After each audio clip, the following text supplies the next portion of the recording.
Well, hello, I'm Julie Gardner and I'm the executive producer on Doctor Who. I do a range of things day by day. I'm part of the casting process. I look after the pre-production periods in liaison with Phil Collins and the producer. I have lots of conversations about the programme budget, endlessly, and I'm involved in the post-production of the show, so I will see rushes and then I will see fine cuts and I will go to dubs. So it's quite an active, hands-on role on Doctor Who. Absolutely singly, the most enjoyable thing is how you see a programme coming together. So you get to see little bits of joy as you go along, as well as doing all the hard work. So seeing the daily rushes is fantastic. Seeing how the script is being realised is endlessly exciting, and seeing how the casting that you've put in place is working out is great fun. I think we're so fortunate on Doctor Who to have Russell T Davies as the lead writer.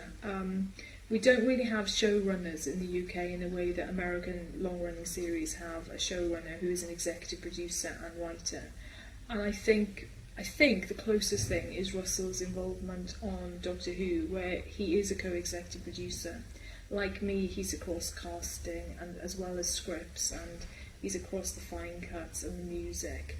And it really is a very authored show because it's Russell that first kind of set it up, with some fantastic other writers involved, like Stephen Moffat and Mark Gatiss and Rob Shearman and Paul Cannell, a great writing team.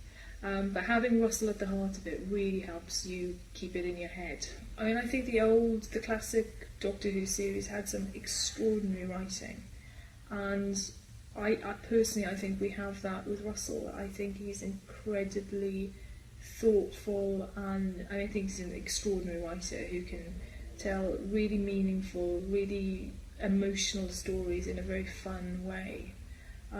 So I think it's the variety. I mean, people will always say it's how we're making them and the production effects, and obviously the influence of CGI and other special effects work can be seen on every episode. So in that way, it's a very different show. I mean, in terms of pace, for example, we are doing singles and two-part stories, whereas the classic show would do 4 parts, 6 parts. I don't think you can tell that length of story now. I think it has to move faster. I think the audience demands a greater pace.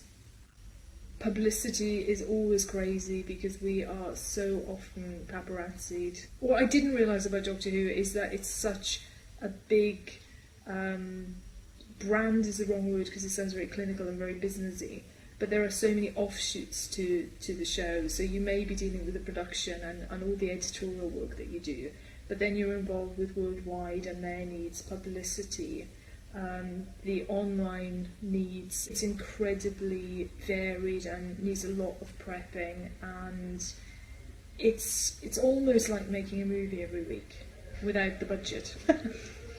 I mean, you should ask Phil Collins and the producer how hands-on I like to be.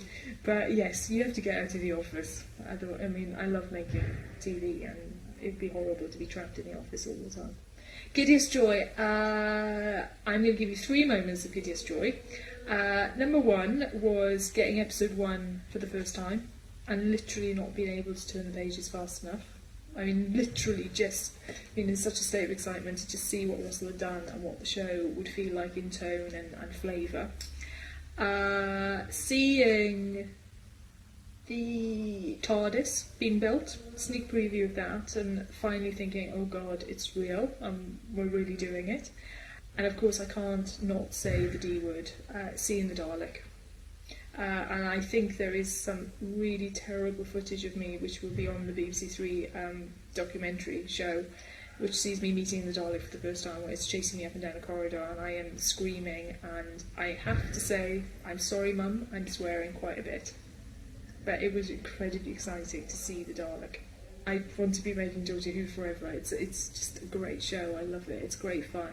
It's hard, but it's the best format in the world. There is not a story that you couldn't tell on Doctor Who, I believe.